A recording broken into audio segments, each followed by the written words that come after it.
The lake shimmered like a sheet of black glass beneath the winter moon. The palace grounds were alive with the laughter of courtiers, music drifting from the grand hall, yet at the edge of that frozen water, silence claimed all. He had not meant to fall. The Duke of Aragon, Julian de Vera, known across kingdoms as the crippled Duke, leaned heavily on his cane, every step on the icy marble path a reminder of the accident that had broken his body years ago. He hated the pitying eyes that followed him through gilded corridors, the whispers that said he was half a man. Tonight was no different. Eyes trailed after him when he left the ballroom, seeking air, seeking solitude. And then, fate betrayed him. A misstep on the slick stone. A stumble. A muffled cry. And the weight of velvet and brocade pulled him downward, plunging into the lake's black water. Julian had never learned to swim. The cold struck like 1,000 knives, stealing his breath, dragging him deeper. He flailed, weak limbs unable to fight. Darkness pressed in. His last thought, bitter and sharp, was that perhaps this was a mercy, better to vanish beneath the waters than endure another lifetime of mockery.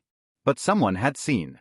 From the terrace above, Isabella Marine, daughter of a minor noble house, watched in horror as the Duke vanished into the icy lake. She had no time to think of propriety, of consequences, of the scandal of a lady leaping into the water. Her body moved before her mind, skirts torn away as she hurled herself from the balustrade into the blackness below. The water swallowed her whole. The chill was unbearable, clawing at her lungs, yet she pushed downward, eyes burning, hands searching through the murk until she felt him, his velvet sleeve, his limp hand. She clutched it desperately, pulling, fighting her way back to the surface with all the strength her body could give. They burst into the moonlight together, gasping, struggling toward the shore. Her arms burned, her chest ached, yet she refused to let go. Courtiers screamed from the terrace, rushing down the stairs, but Isabella dragged him up the bank before anyone reached them. She cradled him against her soaked gown, pressing her lips close to his ear. "Breathe, my lord," she whispered, though her teeth chattered. "You must breathe."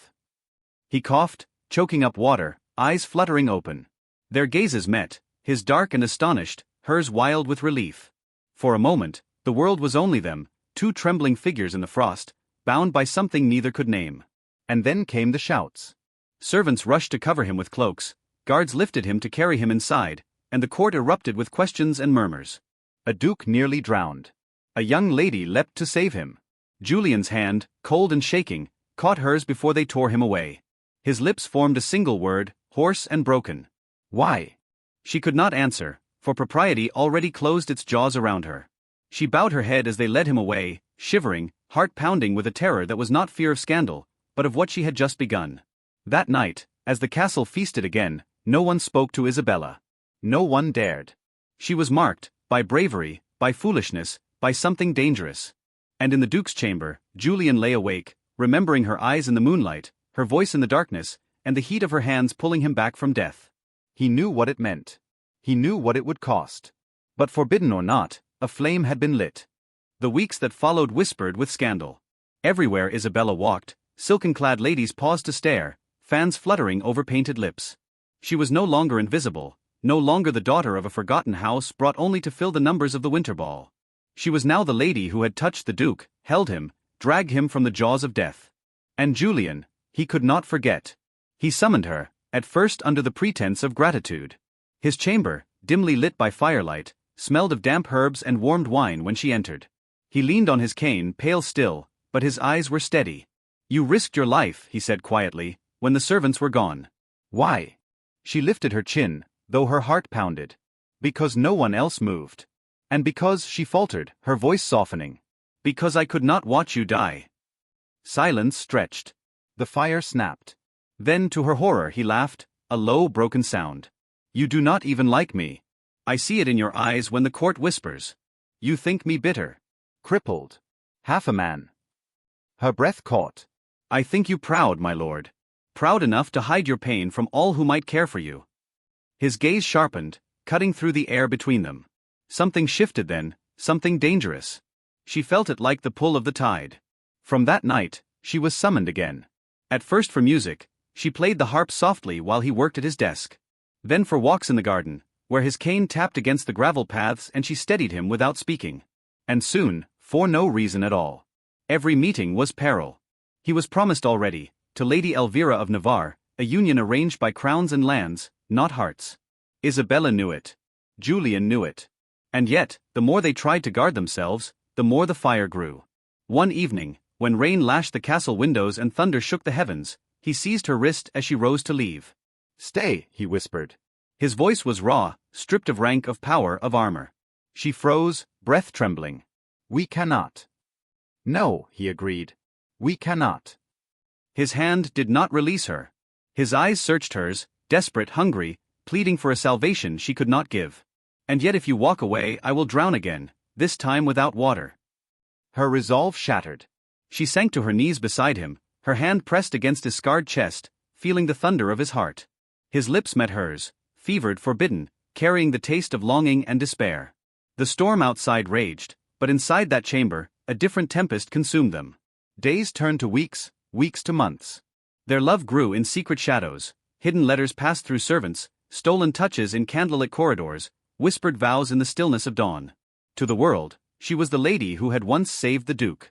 Only they knew she was saving him still, night after night, from the loneliness that had nearly drowned him. But secrets in a palace are fragile things. Lady Elvira's spies were everywhere, and the court thrives on whispers. One evening, at a banquet where golden goblets clinked and laughter flowed, Elvira's gaze locked on Isabella across the hall, sharp as a dagger. "You presume much," Elvira said later, cornering her in the garden, voice dripping venom. "A drowning duke clings to any branch that floats by. Do not mistake his gratitude for love." Isabella trembled, but met her stare. "And if it is love?" Elvira's lips curled. "Then you have doomed him. For I will not give him up. And neither will the crown." Fear gripped Isabella's heart, but so too did defiance. For love had already made her reckless once, leaping into black waters. It would again. And so the fire burned brighter, knowing the storm it would summon. The wedding was announced with trumpets. Julian de Vera, Duke of Aragon, was to marry Lady Elvira within the month. The court rejoiced, treaties were secured, and kingdoms whispered of the strength this union would bring. But in the Duke's private chamber, silence reigned. He stood by the window, cane in hand, staring out at the lake where fate had bound him to Isabella. His heart warred against duty, love against crown. He had lived his life under the weight of others' expectations. But never had the chains felt so heavy. Isabella came to him that night, cloaked and trembling. "Say the word," she whispered. "And I will leave with you. To France, to the ends of the world. Anywhere but here." He turned, agony carved into his features. "And what then? We live in shadows, hunted by kings?" "You deserve light, Isabella. You deserve more than me." Her tears shone in the firelight. "I deserve only the man I love." The door slammed open. Guards spilled in, swords gleaming. Behind them stood Elvira, her eyes triumphant and cold. "Traitors," she hissed. "Did you think I would not see? Did you think I would not know?" Julian stepped before Isabella, cane raised like a weapon though his body shook.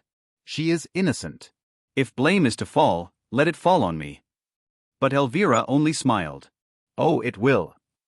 What followed blurred into chaos, an edict of betrayal, whispers of annulment, threats of exile. The king himself intervened, silencing scandal with decree. Isabella was to be banished, her name erased from court. The Duke was bound to his duty, his marriage unbroken. The night before she was taken from the castle, Julian found her by the lake. The water lay calm, reflecting the stars, as if mocking the storm within them. He took her hands, pressing them to his chest. "I would rather have drowned that night than live without you now." She shook her head, tears spilling freely. "No, my love. That night, you learned to fight for breath. Tonight, you must fight for your throne. And I must fight to remember." They kissed beneath the moon, a kiss carved from grief and fire, a kiss that tasted of endings. And when the guards came, she went without resistance, her last glance over her shoulder finding him standing at the water's edge, broken but unbowed. Years would pass. Songs would be sung of the Duke of Aragon and his proud, cold Duchess. But in hushed tones, in forgotten corners of Spain, another story lived. A story of a young lady who once dove into the black waters of fate, who pulled a drowning duke back to life, and who carried his heart with her into exile. And those who told it swore that on certain nights, when the moon was high and the lake shimmered dark, a figure limped to the water's edge, staring across the ripples, waiting for a ghost who never returned. For the world would remember the duke who nearly drowned. But he would remember only her.